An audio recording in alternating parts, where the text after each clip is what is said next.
if you look at their numbers so far this season, they're actually better than that year when they had an undefeated regular season. Now, in case you forgot, that was the year Spygate allegations were swirling. We all know by now the Patriots are even better when their back is against the wall. It appears they don't just want to win, but win big. With Deflategate in their hindsight, sort of, it looks like something special could potentially happen yet again. It's New England versus everybody. Skip, what are the chances this Patriots team goes 16-0? Molly, Stephen A., I don't want to jinx my Patriots by saying they're going to go 16-0. I'm just going to say it's extremely likely. It's extremely probable they will go 16-0 because the great Tom Brady is on an 07-like mission to show the NFL what he thinks of Deflategate. Deflate this. He's going to deflate every opponent in a row. He's taking it out. He's going psycho Tom on foe after foe after foe. The other day I was talking to the great Jay Feely, a close friend of Tom Brady's, and he said, I'll clean it up a little bit. A ticked-off Tom Brady is a thing of beauty. I like that line a lot because it is. It's a thing of beauty, except for those people who have to try to stop him.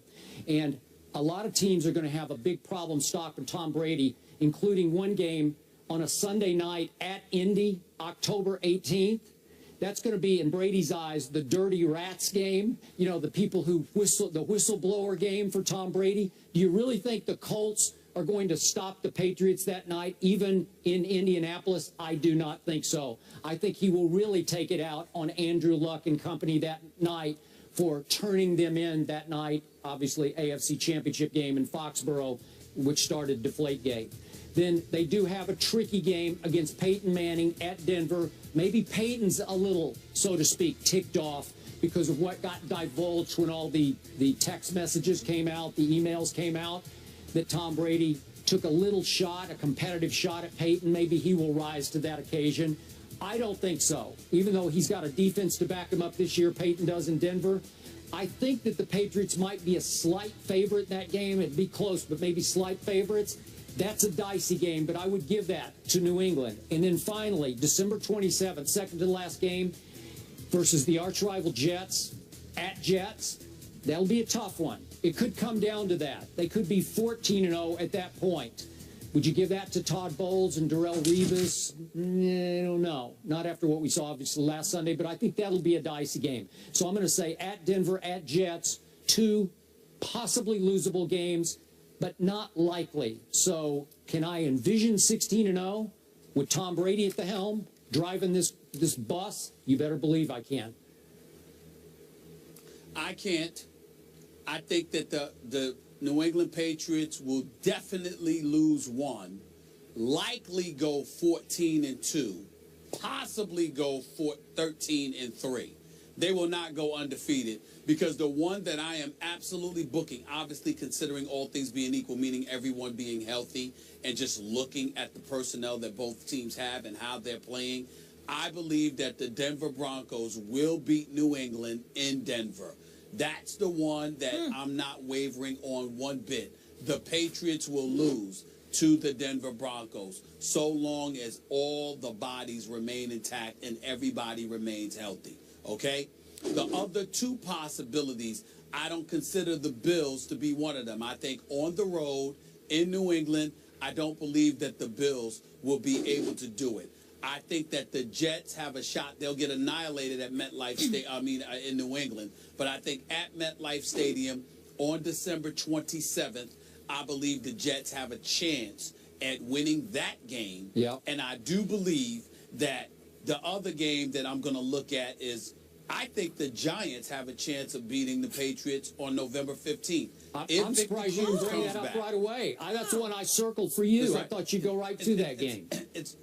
I think that the Giants on November 15th, assuming Victor Cruz is back by then, with Odell Beckham Jr. and Ruben Randle, with a guy like Shane Vereen, who has some degree of familiarity, even though we know Bill Belichick's a genius and he knows how to switch things up. Yeah. I think Shane Vereen will be familiar with them to some degree and will be able to school them on at least a few things that the New England Patriots may do that afternoon. I expect that to be a high-scoring contest, but I think the Giants will make just enough plays. I'm still reserving the right to pick that game. I don't know. It depends on what I see from the Giants in the coming weeks. But right now, I would say to you, it's a possibility that New England is going to lose two or three of those games. Denver, at the Jets, and at the Giants. I don't think they'll lose 2 games at MetLife Stadium, but I definitely believe they'll lose 1. You know, now that you remind me, it is possible that Eli Manning would just close his eyes in the last few seconds and just throw it as far as he could, and it would stick in somebody's face mask, and it would change the game. Maybe that would set up the winning field goal. So that's possible. Well, you're the or is one his name Eli Luck? We should change his last name to No, Luck. we shouldn't. No? How many rings does he have? You're the one. Oh, yeah. 2 lucky rings. How many do He's got 2. Yeah, Tony? Oh, yeah. I can't remember that. Yeah. You're the one that sits up there and laments Super Bowl championships based on luck. We don't care. We'll take it any way that we can get it. Well, that's the only way you're going to get it Which you are from Tom with Brady. your teams as well. Yeah. Damn Whatever. right. Yeah. He ain't winning Super Bowl this year. All right. Stephen A. says the Patriots will go Not if he runs into 14-2. Seattle. Skip says highly likely they'll go 16-0, and I will keep mine to myself so I don't jinx anybody. Thank you. So, completed his 12th career fourth-quarter overtime comeback Sunday, mostly due to the fact that he had time to throw. Now, stay with me here. Luck was pressured on 13 of his 22 dropbacks in the first 3 quarters, including his second interception, but was pressured on just 2 of his 14 fourth-quarter dropbacks. So Luck now has 30 turnovers since the start of the 2014 season, the most in the NFL during that span. Stephen A., are you still as high on Luck? In all fairness and in all honesty, Skip, no, I am not. I still believe that he's a fantastic young quarterback who's got a tremendous amount of promise. And I love his guts. In the fourth quarter alone, what are the numbers here? 11 for 13, 144 yards, 2 touchdowns inside of 59 seconds, thanks to Dwight Lowry's second interception of the game. He showed up when it counted most, and he deserves a lot of credit for that. But these turnovers that he continues to make put Indianapolis in a hole. Now, I've been on the record saying on many, many occasions, they need to help him out. They need to protect him better.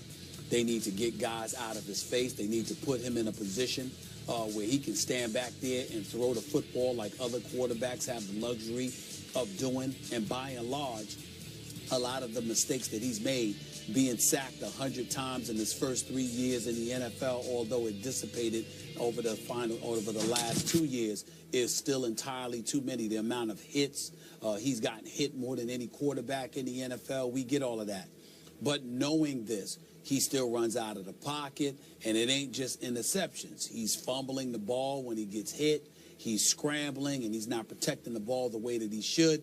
And it seemed over the course of a couple of games this season to have become more of a mental issue as anything else. Sort of praying, Skip, that you don't make those mistakes rather than just playing. The first 3 years that he played in the NFL, I just saw a guy trying to overcompensate and make things happen, leading his team to 3 consecutive 11-5 seasons and advancements in the postseason each year.